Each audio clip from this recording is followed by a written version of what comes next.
retour dans l'African Newsroom, Aboubacar Fofana, économiste, Abdelkarim Koundongoumi, coordinateur du pacte Le Projet pour une alternance crédible au Tchad, Alfred Chango, éditorialiste d'Africa 24, sont toujours avec nous. Tout de suite, le grand angle.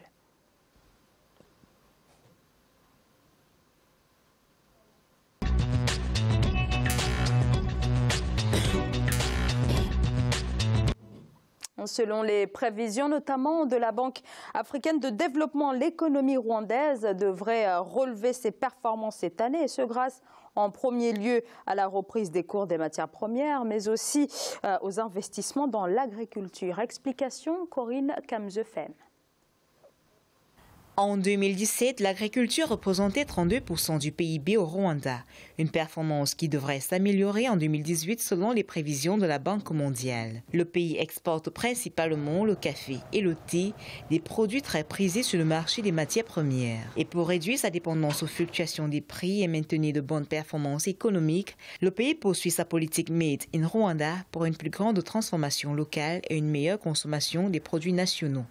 Il s'agit pour le président Paul Kagame à encourager les investisseurs locaux et les populations à cultiver ce qu'ils peuvent eux-mêmes consommer sur place, vendre sur place, transformer sur place, ceci afin de soustraire la population rwandaise de la dépendance des produits importés.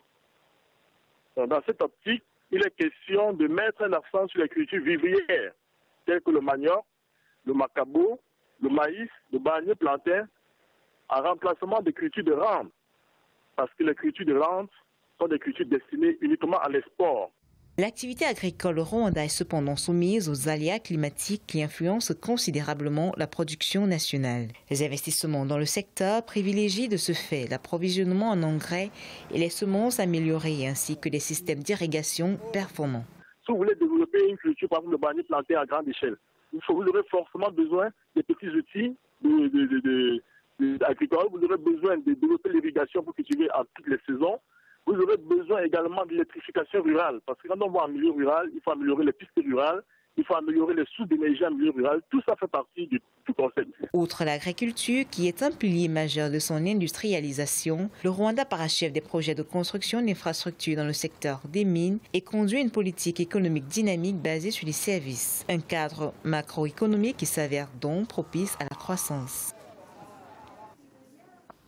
Alors, durant les 2 dernières années, l'économie rwandaise a été marquée par un important ralentissement. Une reprise a ensuite été enclenchée. Le FMI prévoit même une économie, en tout cas pour ce qui est des 2 prochaines années, qui tournerait autour des 7%. C'est en somme quasiment son niveau historique, mais seulement comment y parvenir ?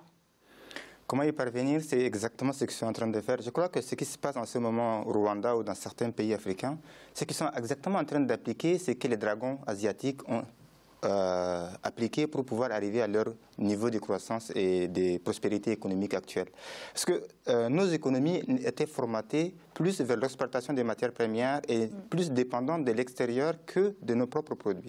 Aujourd'hui, on est en train d'aller vers produire local, consommer local. Ça veut dire que tout ce qui doit être consommé au Rwanda doit être produit par des Rwandais et pour les Rwandais en priorité. Donc ce qui fait qu'en essayant de recentrer cela, cela va créer des emplois, cela va booster l'économie et faire émerger une classe moyenne, avoir les moyens, parce que j'ai entendu ici leur projet de pouvoir électrifier toute la campagne, essayer de donner, enfin ça veut dire aller à augmenter le niveau de vie de la population. Donc cette méthode permet de faire émerger une classe moyenne capable à elle de pouvoir porter l'économie et créer des emplois et booster l'économie encore. Je suis certain que si aujourd'hui le Rwanda ou d'autres pays africains appliquent à la lettre ce que le FMI a conseillé et la Banque africaine de développement aussi en train d'encourager justement par le financement des projets de jeunes et même les politiques agricoles.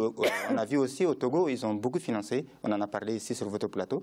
Donc en fait, c'est cette méthode qui permettra aujourd'hui de soutenir cette performance de 7%, de 8% que les pays africains avaient, qui était seulement basée sur l'exploitation des matières premières et dont ne bénéficient pas les populations. Aboubacar Fofana, est-ce que, comme on l'a vu dans le reportage, le secteur agricole a véritablement des chances de contrer la faible performance des 2 dernières années ?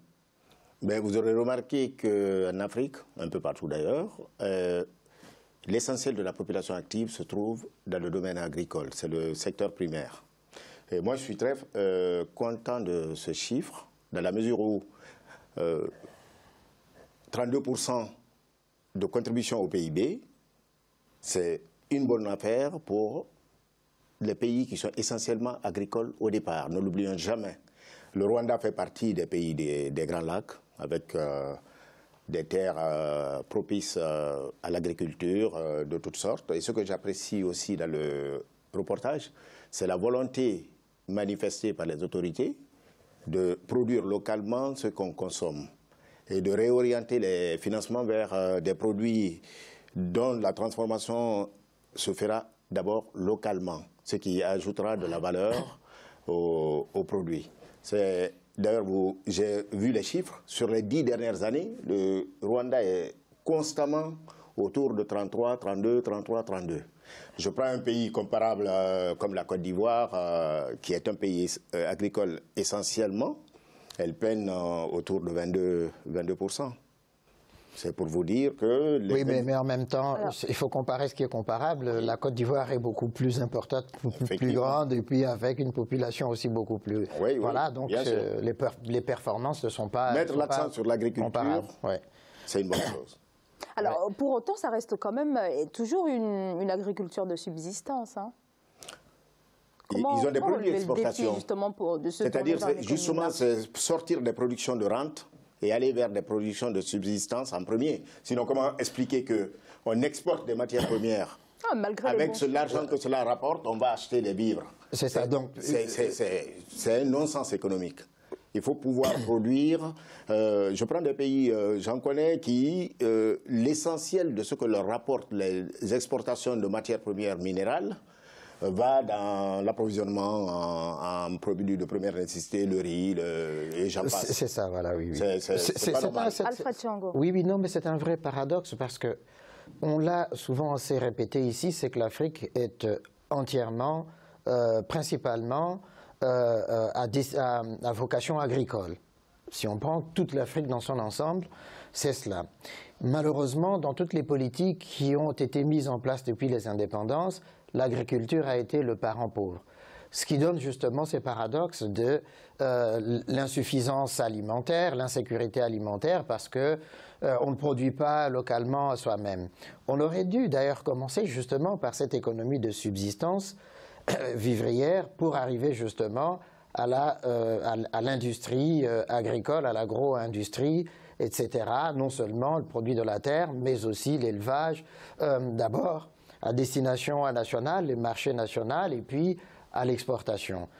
Là, le Rwanda prend au fond le chemin qu'il aurait dû prendre depuis de nombreuses années, même avant le génocide rwandais en 1994, parce que c'est un pays qui n'a pas de ressources minérales importantes, mais qui a des sols qui sont très riches et qui aurait pu justement exploiter cette agriculture.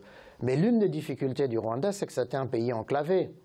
Donc lorsque le Rwanda produit et arrivera à dépasser justement ce seuil-là pour arriver à la transformation et puis à l'exportation, le problème c'est celui de l'évacuation. Évidemment, dans le cadre de la communauté des États d'Afrique de l'Est, il y a cette les libertés de circulation des biens des personnes, liberté douanière pour pouvoir évacuer les produits soit par Mombasa, soit par Nairobi, soit par l'Ouganda. Donc il y a des facilités comme ça qui sont en train d'être mises en place. Et puis peut-être la construction du chemin de fer qui permettra, qui facilitera cette évacuation. En même temps, à l'intérieur du Rwanda, puisque c'est le Rwanda rural, il faut les routes, il faut aussi les moderniser pour permettre l'évacuation de ces produits-là. Je crois que la dynamique, elle est bonne. La dynamique, elle est bonne. La stagnation qu'il y a eu durant ces 2 dernières années n'est pas propre au Rwanda, puisque même les pays pétroliers qui étaient les plus riches, avec la chute du cours du pétrole, se sont retrouvés pratiquement dans la même situation. Et puis le ralentissement a été mondial en quelque sorte. Donc là, il faut repartir sur de nouvelles bases, mais avec beaucoup plus de rigueur, beaucoup plus de sérieux. Et puis sortir quand même de l'agriculture de la houe, parce que là, on l'a vu, c'est encore la houe et la machette. Bon, c'est l'agriculture de J'allais compléter ce que disait le frère, c'est que En fait, on arrive à comprendre que certains dirigeants ont compris la nécessité de la diversification de notre économie. Absolument. Ça, c'est vraiment très intéressant qu'il faut noter et qu'il faut encourager aussi, que tous les États puissent en apprendre.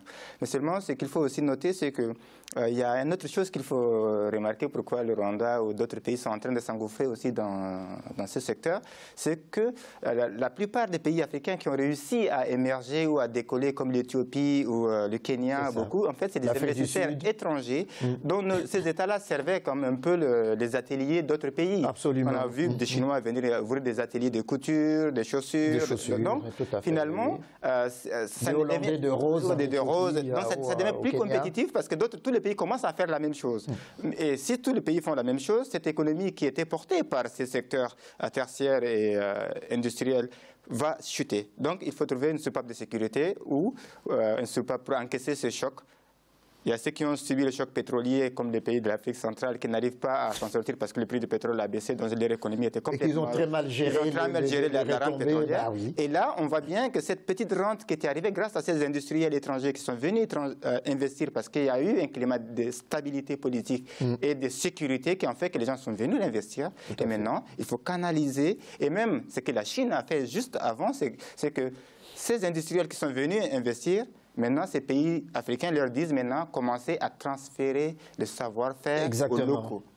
Ça, c'est vraiment intéressant. Donc, si c'est dans le domaine agricole, ils réussissent à faire ça, faire venir des investisseurs étrangers dans le domaine agricole, leur faire transférer le savoir-faire et la technologie agricole à nos agriculteurs, nos pays vont réussir à 100%, on sera autosuffisant économiquement et alimentairement et on va consommer. Est-ce qu'un pays comme le Rwanda a mis en place justement les mécanismes nécessaires pour pouvoir profiter justement du savoir-faire chinois, par exemple? Vous savez, ce qui manque à nos pays en général, ce n'est pas le savoir-faire en tant qu'agriculteur, ils le font depuis des générations. C'est plutôt l'outillage qui manque et les techniques modernes de culture. Parce que, comme il le disait tantôt, si on reste à l'étape de la houe... Et attendre les saisons. Et attendre les saisons. Il faut passer, justement, c'est là où il faut valoriser les cours d'eau. C'est-à-dire passer d'une agriculture pluviométrique à une agriculture irriguée.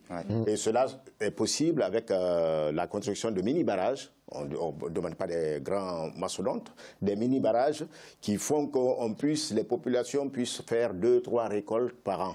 Et ça, c'est faisable. D'ailleurs, vous aurez remarqué au passage que la variation de la contribution de l'agriculture au PIB rwandais est infime. De 33, il tombe à 32. C'est ça. Et n'oubliez pas aussi que l'agriculture est une grande pourvoyeuse de main-d'œuvre. Ben oui. Si nous voulons résoudre nos difficultés, nos problèmes d'employabilité des jeunes, voilà un secteur dont il faut encourager. Mais il faut moderniser pour intéresser les jeunes. Moi, je ne vois pas que les jeunes citadins répartir les zones. Là, il fallait vraiment révolutionner l'agriculture et intéresser à nos jeunes, les répartir vers la terre. Mais ce n'est pas avec, justement, comme disent les éco-débatteurs, avec des débats et des saisons de pluie hasardeuses qu'on va développer l'agriculture. Une chose reste sûre, c'est qu'un jeune qui va retourner, même s'il a un niveau primaire ou secondaire, quand il retourne à la terre, il va améliorer les techniques culturelles. Il ne va pas faire la même chose. Mais il faut qu'il ait les moyens. C'est là où le rôle de l'État intervient. C'est l'État qui va... L'idée, c'est de mettre des fonds ou des microcrédits quand même, de financer les porteurs de projets dans le domaine agricole. N'oubliez pas aussi pastoral. Hein.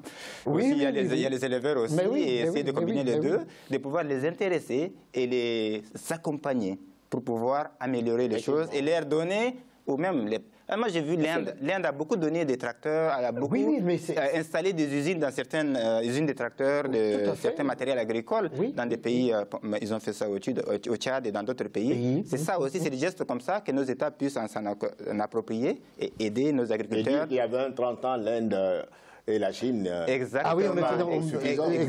Donc on pourrait copier, on pourrait exactement s'inspirer de ces dragons d'Asie qui étaient au même niveau que nous en 1960, qui aujourd'hui sont en train de jouer dans les cours des grands et exporter dans le monde entier. Aujourd'hui, la Chine est en train de devenir la première économie du monde. Du monde, tout à fait, oui. Alors qu'au temps de Mao, c'était comme nous en train de... Aujourd'hui. En train de servir l'économie européenne, pardon. On va marquer une courte pause. Rendez-vous dans quelques secondes pour la troisième partie de l'Africa Newsroom. À tout de suite.